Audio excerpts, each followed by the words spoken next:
মৰমৰ ছাত্ৰ ছাত্ৰীসকল আজি আমি ক্লাছ 10ৰ ইউনিট 2ৰ সেকেন্ড চেপ্টাৰটো আলোচনা কৰিব ওলাইছো গতিকে আহাচোন আমি আৰম্ভ কৰোঁ আমাৰ সেকেন্ড চেপ্টাৰটোৰ নাম হৈছে role and functions of junior merchandiser অৰ্থাৎ এজন জুনিয়ৰ মাৰ্চেণ্ডাইজাৰৰ ভূমিকা আৰু কাৰ্য There are various types of merchandisers included in the business world like junior merchandiser, senior merchandiser and executive merchandiser and so on. ব্যৱসায়িক জগতখনত সাধাৰণতে বহু ধৰণৰ মাৰ্চেণ্ডাইজাৰ আছে যেনে জুনিয়ৰ মাৰ্চেণ্ডাইজাৰ জুনিয়ৰ মানে হৈছে কনিষ্ঠ মাৰ্চেণ্ডাইজাৰ সিনিয়ৰ মাৰ্চেণ্ডাইজাৰ জ্যেষ্ঠ মাৰ্চেণ্ডাইজাৰ বুলি কোৱা হয় অৰ্থাৎ জুনিয়ৰ জনতকৈ তেওঁৰ লেভেলটো অলপ ওপৰত এণ্ড এক্সিকিউটিভ মাৰ্চেণ্ডাইজাৰ আৰু এক্সিকিউটিভ মাৰ্চেণ্ডাইজাৰ হৈছে এওঁ শীৰ্ষ পৰ্যায়ত থকা এজন মাৰ্চেণ্ডাইজাৰ The main functions of merchandising are to find, solicit, select and develop products to be sold. সাধাৰণতে মাৰ্চেণ্ডাইজিঙৰ মূল উদ্দেশ্যটোৱে হৈছে বা মূল কামটোৱে হৈছে যে সামগ্ৰীবিধ বাছনি কৰি সেই সামগ্ৰীবিধৰ উন্নয়ন কৰা আৰু সামগ্ৰীবিধ যাতে অতি সোনকালে বিক্ৰী কৰিব পৰা যায় সেইটো তেওঁলোকে নিৰ্ধাৰণ কৰে Beyond this, it receives and takes samples. ইয়াৰ উপৰিও আৰু কিছুমান কাম থাকে যেনে ধৰি লোৱা সামগ্ৰীৰ নমুনা সংগ্ৰহ কৰা interacts with vendors গ্ৰাহকৰ লগত বিভিন্ন ধৰণে কথা বতৰা হোৱা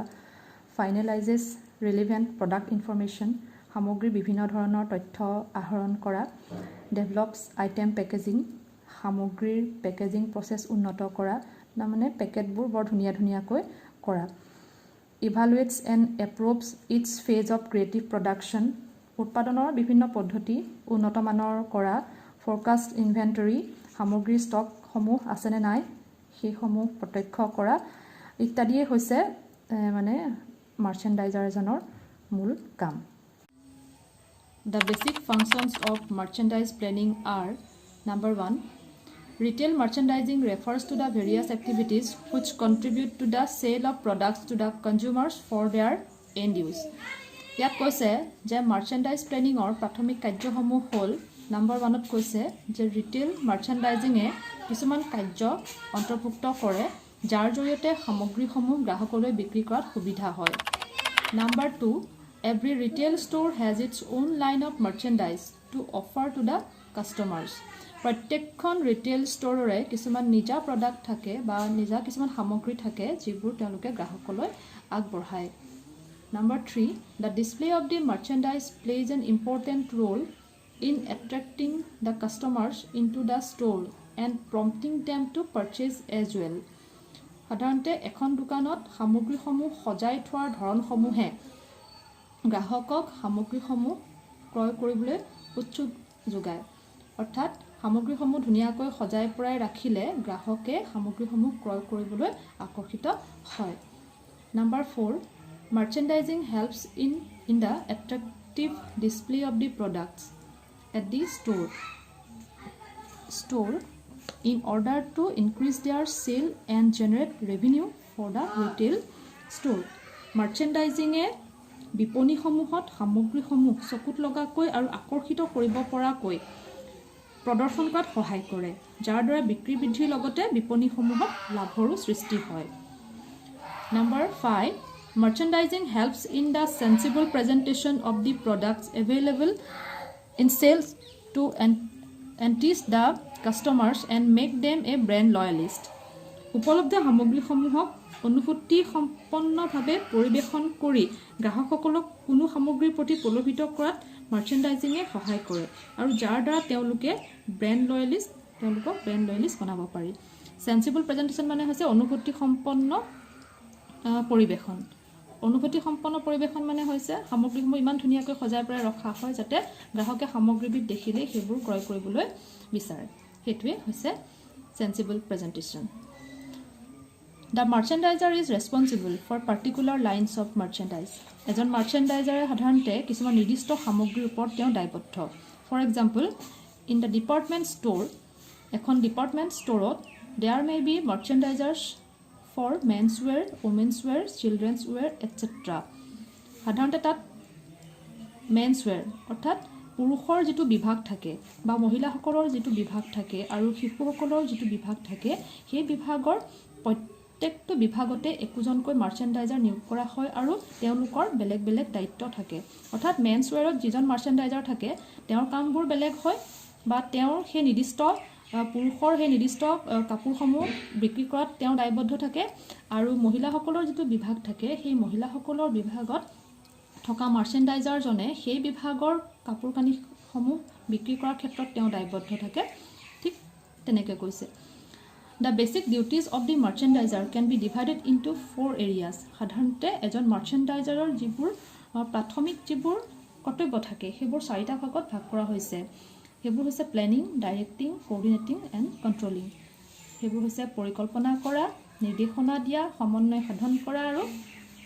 নিয়ন্ত্ৰণ কৰা এইবাৰ আহোঁ এজন মাৰ্চেণ্টাইজাৰৰ বিভিন্ন স্তৰৰ কাৰ্যসমূহলৈ প্ৰথমটো হৈছে এট ছাপ্লায়াৰ্ছ লেভেল যোগানকাৰীৰ পৰ্যায়ত visits to suppliers or manufacturers to select goods they negotiate a price order the goods agree on a delivery date complete all the necessary paper work and keep in touch with suppliers to make sure that the goods arrive on time এই স্তৰত এজন মাৰ্চেণ্টাইজাৰে যোগানকাৰী বা উৎপাদনকাৰীৰ ওচৰত উপস্থিত হৈ সামগ্ৰীসমূহৰ বাছনি কৰে সামগ্ৰীসমূহৰ দৰদাম ঠিক কৰে সামগ্ৰীসমূহ অৰ্ডাৰ দিয়ে আৰু কোনদিনাখন সামগ্ৰীসমূহ আহি পায় সেই ডেটটো ঠিক কৰে আৰু সকলোবোৰ পেপাৰ ৱৰ্ক সম্পূৰ্ণ কৰাৰ পাছত মাৰ্চেণ্টাইজাৰজনে যোগানকাৰীজনৰ লগত সদায়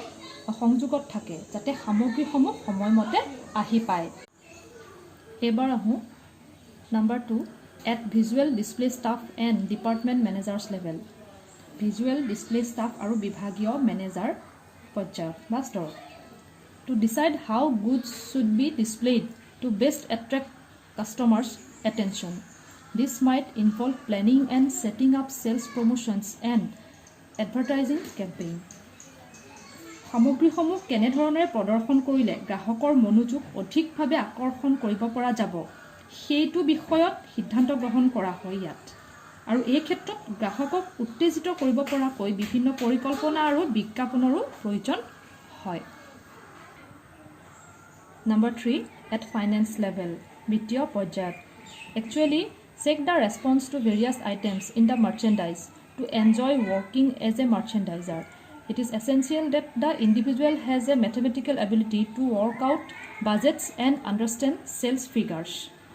বিভিন্ন সামগ্ৰীৰ প্ৰতি গ্ৰাহকৰ সঁহাৰি কেনেকুৱা হয় এই ক্ষেত্ৰত বুজ লোৱা হয় আৰু এইটো স্তৰত সুচাৰুৰূপে কাম কৰিবলৈ হ'লে এজন মাৰ্চেণ্টাইজাৰে তেওঁ বাজেট সাজু কৰাৰ লগতে বিক্ৰীৰ হিচাপ যাতে তেওঁ সঠিকভাৱে কৰিব পাৰে তাৰ কাৰণে তেওঁ এজন গাণিতিকভাৱে সমৰ্থবান ব্যক্তি হোৱা উচিত Number 4 at divisional merchandise managers level divisional merchandise manager পৰ্যায়ত The person would be responsible for merchandising activities for particular lines of merchandise. For example, the children's wear DMM মানে হৈছে Divisional Merchandise Manager. Supervises those buyers to purchase merchandise such as baby clothes, clothes for newborn, clothes for boys, clothes for girls and accessories. ব্যক্তিজন কেৱল নিৰ্দিষ্ট বিভাগৰ মাৰ্চেণ্টাইজসমূহৰ কাৰ্যকলাপৰ ক্ষেত্ৰতে দায়বদ্ধ হৈ থাকে যিজন মাৰ্চেণ্টাইজাৰ ইয়াত নিয়োগ কৰা হয় উদাহৰণস্বৰূপে শিশু বিভাগৰ যিজন DMM থাকে তেওঁ শিশুসকলৰ সামগ্ৰী কিনিবলৈ অহা গ্ৰাহকসকলকহে সেৱা আগবঢ়ায় আৰু ৰিটেইল প্ৰতিষ্ঠানটো সৰু বা ডাঙৰেই হওক DMM জনে সাধাৰণতে তলত উল্লেখ কৰা কিছুমান কাৰ্যসমূহ তেওঁ কৰে যেনে Number 1 forecasting sales for the forthcoming budget period আগন্তুক বাজেট কালৰ বাবে বিক্ৰীৰ পূৰ্বানুমান কৰে Number 2 translating the sales forecast into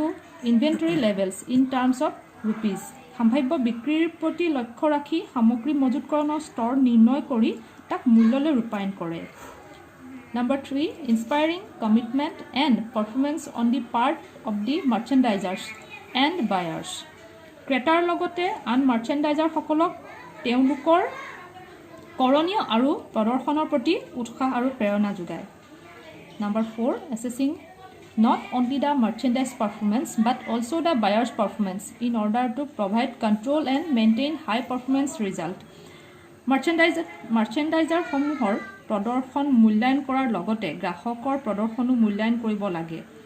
যাতে নিয়ন্ত্ৰিত আৰু উৎকৃষ্ট প্ৰদৰ্শন বজাই ৰাখিব পাৰে। ছাত্ৰ-ছাত্ৰীসকল, এই role and functions of junior merchandiser chapter 2 আজি এইখিনিতে শেষ হৈছে।